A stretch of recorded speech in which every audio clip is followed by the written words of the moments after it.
Et le forage à gueule ouverte, pas de pompe, rien, donc investissement quasiment perdu. Tandis que chez nous, disons, on commence par faire acheter la pompe d'abord, pour bien signifier que c'est de l'eau pour s'en servir.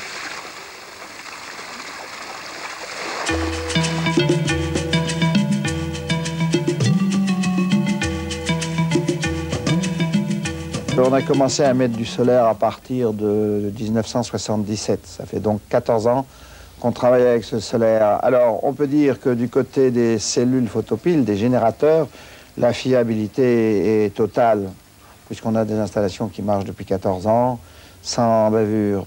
Alors, du côté pompe, ça s'améliore tout doucement, mais déjà, même les premiers modèles nous garantissaient 6 ans d'utilisation sans ennui. Donc c'est certainement ce qu'il y a de plus fiable. Le seul inconvénient du solaire, c'est la proportion du prix par rapport au débit. La pompe solaire donne peu, mais l'eau est gratuite dès le moment où l'investissement est terminé. Mais ça ne baissera qu'avec une grande vulgarisation.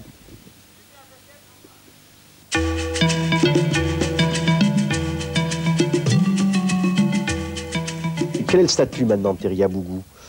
Alors, ça reste toujours une ferme d'expérimentation, parce que la progression technique du solaire continue, mais étant donné que nous vivons sur quand même une grande surface, à peu près 400 hectares et quelques, on a un peu comme vocation de montrer à la population ce qu'on peut faire et avec l'eau des forages et avec l'eau du fleuve. Fondé en 1980, Terriabougou formait déjà en 1986 une petite tache verte dans ses sables du Sahel. 5 ans plus tard, autre surprise et de taille, cette tache a pris des allures de forêt. Quelqu'un qui vient visiter notre ferme expérimentale, les gens sont un peu soufflés car dans ce pays où il n'y a pas d'hiver, pratiquement la végétation n'est jamais bloquée. Si bien qu'un arbre que vous plantez en 1980, vous le retrouvez en 90, il fait 40 cm de diamètre. Bon, ce qui est quand même rare. Enfin, on est devenu une grande ferme et un petit village.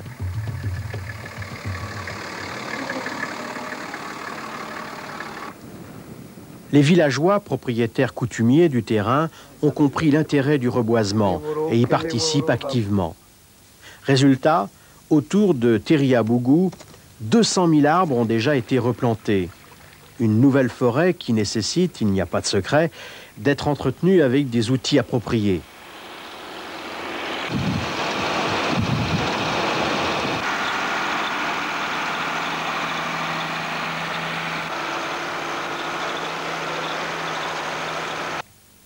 La pépinière, base d'apprentissage et de réserve, est constituée en permanence de 50 000 plants, sans doute l'une des meilleures du Mali.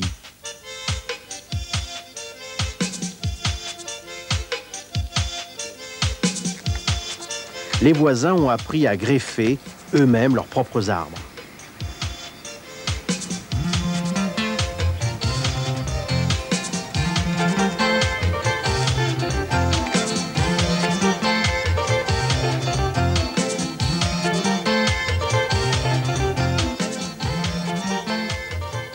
Le verger s'est agrandi. 20 hectares en 85, 60 hectares aujourd'hui, arrosés grâce à l'eau du fleuve Bani tout proche par gravitation et aspersion. Ce procédé coûteux s'est révélé très efficace. Il a augmenté les rendements d'environ 60%.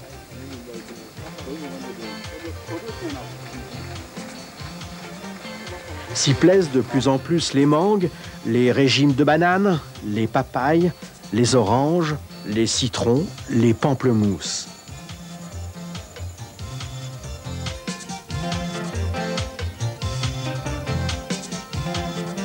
Le potager est un véritable centre d'initiation et d'essai pour les cultures locales et européennes.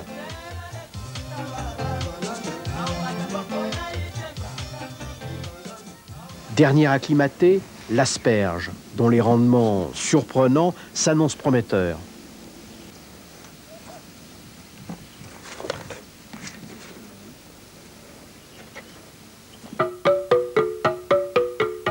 Teriyabougou a provoqué un autre effet, celui d'exemple et d'entraînement chez ses voisins qui se sont mis à leur tour à planter et cultiver vergers et potagers, ce qui fait dire au père Bernard Verspieren que c'est avec bonheur qu'il a fabriqué ses concurrents. C'est bien là le but, expérimenter de nouvelles cultures pour qu'elles soient mises en pratique par le plus grand nombre, car dès qu'il y a de l'eau, tout devient simple. Autre secteur de réussite, la pisciculture. Il y a 5 ans, 4 bassins étaient en eau. Aujourd'hui, 25 et bientôt 52.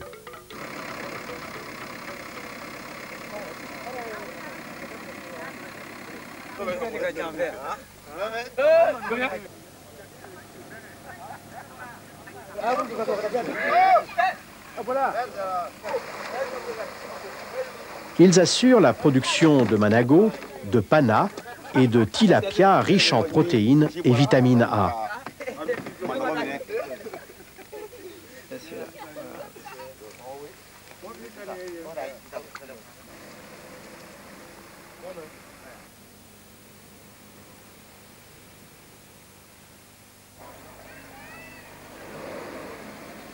Grâce à la publicité, la pêche est vendue toujours avec succès au marché proche de la ville de Sens.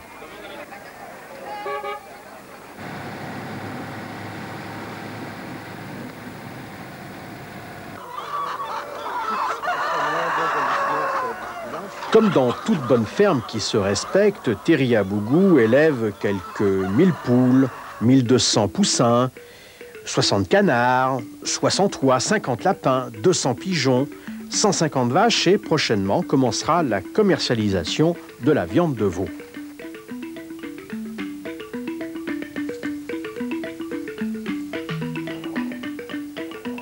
Moins commun, l'élevage de bergers allemands et la mise en place d'apiculture. Actuellement, 55 ruches.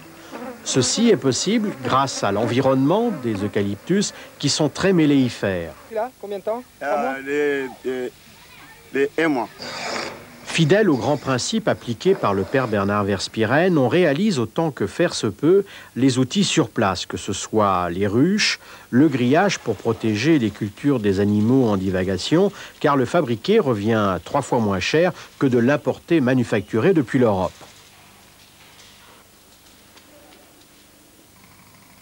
Belle illustration de l'énergie renouvelable, le transpaille.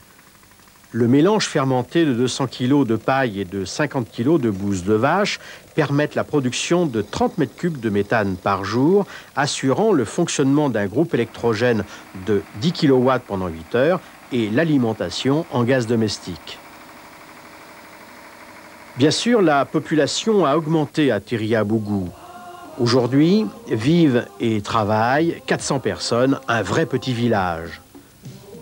Alors, Teriyabougou s'est doté d'équipements collectifs, de structures comme l'école qui accueillent non seulement les enfants mais aussi les adultes.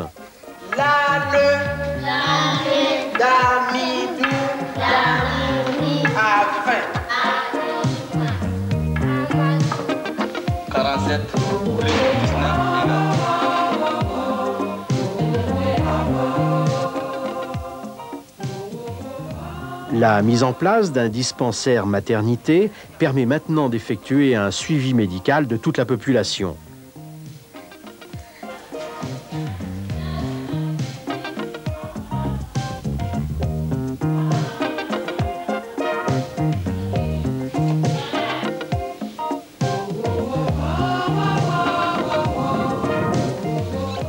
Le développement de Teriyabougou, situé à plus de 40 km de la route nationale bitumée, oblige d'entretenir 80 km de pistes. Une piste vers le sud, une piste vers le nord, nord-sud, toute une symbolique. Allô, allô, Bamako? Allô, Sako? Bonjour Vincent, ça va? Les moyens de communication modernes sont devenus indispensables. Ils permettent à Teriyabougou de ne pas rester isolé. Grâce aux satellites, le journal télévisé est regardé à la même heure qu'en France. Écoutez ces propos, Gérard Sebag l'a joint au téléphone il y a quelques minutes. Cependant, il ne faudrait pas croire que tout est fait et que la partie est gagnée. Avec Lamine Samaké, fidèle de la première heure, le père Verspiren étudie un projet d'importance pour l'avenir. Celui-ci consiste à utiliser un défluent naturel du fleuve Bani qui coule devant Teriabougou. Grâce à une vis d'Archimède qui permettra de relever de 6 mètres l'eau du fleuve, il sera possible d'irriguer 350 hectares de terre en polyculture. Si ce projet, et c'est ce que nous souhaitons, arrive à trouver les financements, ce seront cette fois 40 000 personnes qui pourront en vivre pour un investissement minime de 100 francs par personne. Un système similaire a été mis en place dans le nord du pays, dans la région de Tombouctou. Il a permis de mettre en culture 600 hectares, notamment de riz.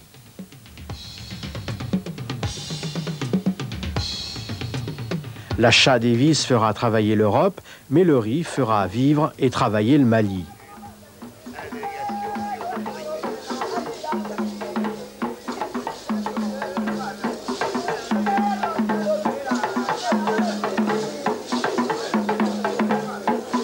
En procurant aux habitants les moyens nécessaires pour qu'ils vivent sur place, nous les aiderons à lutter contre l'exode rural. Il faut pour cela entretenir les traditions, comme la danse, le théâtre, bref, la qualité de la vie. Dans cette région difficile du globe, avec la sécheresse qui a duré longtemps au Sahel, est-ce que c'est pas du luxe, après tout, même d'apprendre à lire et à écrire, certains peuvent le dire? C'est-à-dire que les gens qui critiqueraient en disant c'est du luxe, il faut voir tout ce qui s'accorde chez eux, les mêmes qui nous critiquent. Moi, je pense qu'au contraire, la qualité de la vie, que certains appellent le luxe, c'est essentiel pour l'équilibre humain, etc. Et puis non seulement, je dirais, il faut planter les fleurs, c'est que dans la nature, il y en avait des quantités des fleurs, mais c'est que l'homme, non seulement ne les plantait pas, mais il les démolissait, avec les pollutions modernes, tout le bazar. Donc apprendre aux gens à embellir leur environnement, c'est pas un luxe, c'est simplement essayer de retrouver ce qu'on avait avant le passage de l'homme, qui est un des plus grands prédateurs. On aide parce que ça va mal, on n'aide pas parce que ça va bien. C'est ça qu'il faut se mettre dans la tête. Hein. On ne soigne pas les bien portants, on soigne les malades. On peut se stresser si on écoute la radio, la télé. On pourrait faire de la déprime en se disant mais tout va mal. Mais malheureusement, on ne parle pas assez de tout ce qui va bien. Alors, c'est pas pour nous vanter, nous, mais notre petit projet, c'est quand même une petite parcelle du paradis, si vous voulez, en ce sens que on a rendu heureux à peu près plusieurs milliers de personnes autour de nous. Donc, on est quand même la preuve que des projets qui durent, avec des gens qui sont stables, et dans un climat d'amitié, on peut transformer l'Afrique.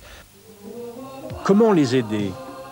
Oui, comment aider ce petit coin d'Afrique qui est la preuve qu'elle n'est peut-être pas si mal partie, cette Afrique ? Avec un minimum de moyens, il faut permettre à Teriabougou de poursuivre son développement qui servira d'exemple et sera de plus en plus visité et imité.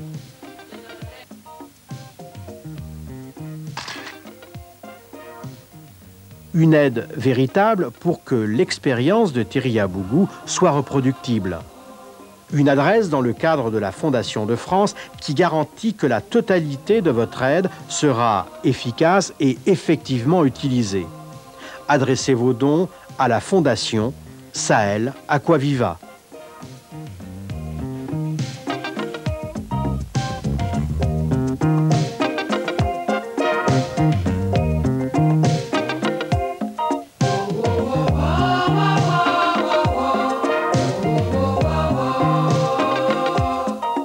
Les techniques d'approvisionnement